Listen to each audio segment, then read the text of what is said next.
Burkina Faso has been a member of the Economic Community of West African States, dubbed ECOWAS, since the organization was founded in 1975.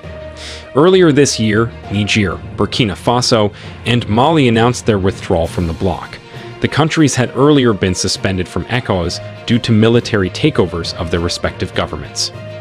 In an attempt to resolve matters and bring back issues to normal, ECOWAS has sent Africa's youngest president, Basirou Diomaye Faye of Senegal, to beg for the return of Burkina Faso to the bloc. Basirou Diomaye Diakar Faye, commonly known as Diomaye, is a Senegalese politician and former tax inspector, serving as the fifth and current president of Senegal. Being a powerful member of the bloc, Faye is calling for dialogue and peaceful reconciliation with the three countries that recently split from the bloc, and one of the main ideas driving his call is the earlier announced adoption of a new currency for member states, called ECO. Could Traore quickly heed this call? What are the current stakes? Stay glued to your screen and watch this video till the end as we unfold facts and interesting points. Before we begin, hit the like button and subscribe to this channel to become part of our community. During a meeting held in the capital city of Nigeria, Abuja, recently, ECOWAS named President Faye as its envoy to meet Mali, Niger, and Burkina Faso, which formed their separate union called the Alliance of Sahel States, after their respective coups strained relations with their neighbors. The terms of the dialogue have not been clearly explained, but Diomaye says he has all the qualifications required to serve as a facilitator.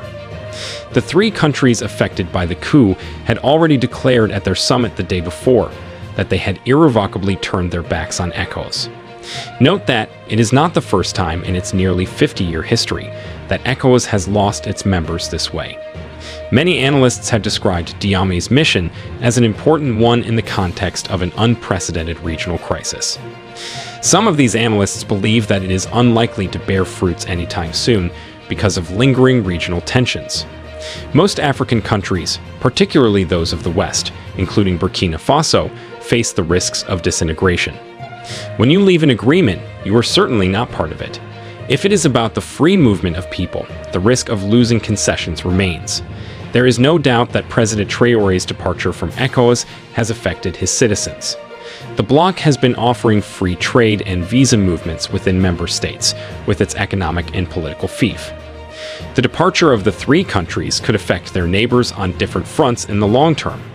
Niger, Mali, and Burkina Faso all share boundaries and deadly security crises that are currently spreading across the region and against which the European Union is seeking to partner. Observers have also warned that coups in these countries could embolden their armies, particularly in countries where citizens have complained of not benefiting from their rich natural resources.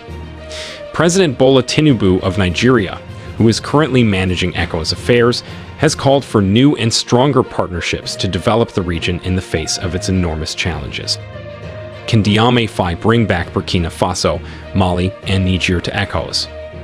Reuniting a bloc that is older than him can be quite a daunting task for President Diomaye Faye. He represents the opposite of what the military leaders claim to oppose. He was not yet elected when ECOWAS imposed harsh sanctions as one of the reasons it left the bloc. Diomaye's success will greatly depend on how well his collaborators can agree on issues. The three countries have formed a confederation in what they say is a bid to challenge France's intervention in the region. ECOWAS has asked President Diomaye to try to convince the breakaway states to return to the bloc amid regional instability fears. Note that ECOWAS is already wrestling with sweeping jihadist violence, financial troubles, and challenges mustering a regional force. During the summit in Abuja, the head of the ECOWAS Commission, Omar Traore, highlighted that the withdrawal of the three countries risks political isolation, losing millions of dollars, and hampering movements. The military governments in Niger, Mali, and Burkina Faso came to power in a series of tensions with democratically elected French-backed leaders and announced their intentions to leave ECOWAS in January. They have shifted away from former colonial ruler, France, and expelled French troops, and Niger's General Abdourahmane Chiani has called for the establishment of a community far removed from the stranglehold of foreign powers. Niger's ties with ECOWAS deteriorated following the July 2023 coup that brought Chiani to power, which sought the bloc impose sanctions and threatened to intervene militarily to restore ousted President Mohamed Bazoum. The sanctions were lifted in February, but relations remain tense. ECOWAS is discussing how she can fund a regional force to combat terrorism and restore constitutional order. It has suggested establishing an initial 1,500-member unit, and one other proposal is to muster a bridge of 5,000 soldiers. This will cost about $2.8 billion annually. Gone are the days when ECOWAS usually launched serious and powerful military interventions to handle such matters. This time around, Traore and his fellow men say they are ready to face any military that's trying to fight against them. All these tensions are occurring at a time when the economic community of West African states is on the verge of instating a common currency for its members. This initiative, envisioned to propel economic growth and development throughout the West African subregion, has received the endorsement of member countries. Earlier this month, finance ministers and central bank governors from the 15 ECOWAS states communed and planned to launch the single currency approach, known as the ECO.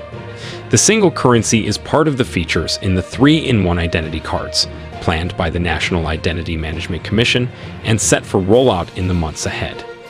The vision for the ECO extends beyond a mere currency. It aspires to become a cornerstone of economic integration, streamlining trade, and bolstering monetary stability across the region. The idea of a new currency isn't new to ECOWAS. For this reason, many people continue asking why it has taken so long to be implemented. The idea was evoked some 30 years ago, but nothing much has been done for its realization. Perhaps this is the moment. The military regimes led by Ibrahim Traore of Burkina Faso, Assimi Goïta of Mali, and Abderrahmane Chiani of Niger Republic have cited several reasons for their withdrawal from ECOWAS, stating that the bloc had deviated from the focus of its founding fathers and the quintessence of the Pan-African movement.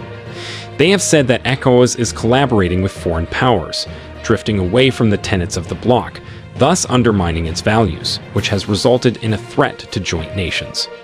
The three military leaders have argued that they want to restore security before organizing elections, as they struggle to contain jihadist insurgencies linked to al-Qaeda and Islamic State. Niger's military leaders have said they want up to 3 years for a transition back to civilian rule. Meanwhile, the military government in Mali pledged to hold elections last February, which didn't finally hold. Till date, we do not know when it will actually take place. Burkina Faso is yet to organize elections as well. Former Nigerian ambassador to Mexico, Agbale Ode, outlined that the three states are going against the stipulated laws of ECOWAS by disintegrating rather than building up the bloc. When Mauritania left the bloc years ago to join the Arab Union, ECOWAS started imposing very strict sanctions on her members. That of Niger was particularly vicious because there was a threat of the use of force. We can say that it was these sanctions that made these countries withdraw their membership from ECOWAS. The leadership of ECOWAS should desist from using force as a response, adding that the only way to ensure everything moves smoothly is to adopt negotiating measures. If you look at things critically, the move to entrench a common currency failed because there was a betrayal from Ivory Coast that was allegedly sponsored by France. The matter has not been covered since then. Has ECOWAS tried to discuss this to know how to have a common currency that will unite and integrate the entire subregion? When a democratically elected leader amends a constitution to stay longer in office, what do we call that? A civilian coup. The fact is clear. The pulling out of these countries is not because economic advantages are still out there. When the peace of ECOWAS is threatened, members begin to equate government interests with national interests, and that's where the whole problem lies. President Diomaye Faye has made several trips across West Africa since he took power, including Burkina Faso. The choice of destinations speaks volumes about the importance of strengthening Pan-Africanism and strengthening sub-regional integration.